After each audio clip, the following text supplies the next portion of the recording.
మనస్సును దృఢపరచు. ఎలా చేసుకోవాలట? దృఢపరచుకోండి. దేవునిని ఆరాధించడానికి, దేవుని నామాన్ని మహిమపరచడానికి, దేవుని నామాన్ని ఘనపరచడానికి మీ మనస్సును దృఢపరచుకోండి. సంపూర్ణమైన మనస్సు కలిగి ఉండండి. ఏ మనసు? సంపూర్ణమైన మనస్సు కలిగి ఉండండి.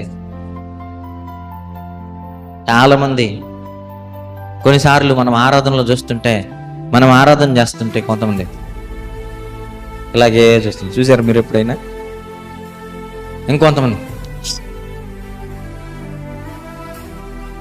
ఎందుకు ఎందుకు దృఢమైన మనస్సు లేదు ఆరాధించడానికి. ఏ మనస్సు లేదు? సంపూర్ణమైన మనస్సు లేదు ఆరాధించడానికి. సంపూర్ణమైన ఆత్మతో రావట్లేదు. ఎందుకు వస్తున్నామంటే అందరూ వస్తున్నారు, లేకపోతే ఇంట్లో ఉంటే తంతరు.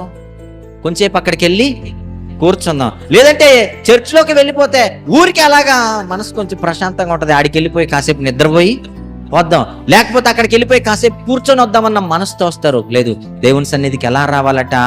పూర్ణ ఆత్మతో, పూర్ణ బలముతో, పూర్ణ మనస్సుతో దేవునిని ఆరాధించడానికి రావాలి. ఆమేన్.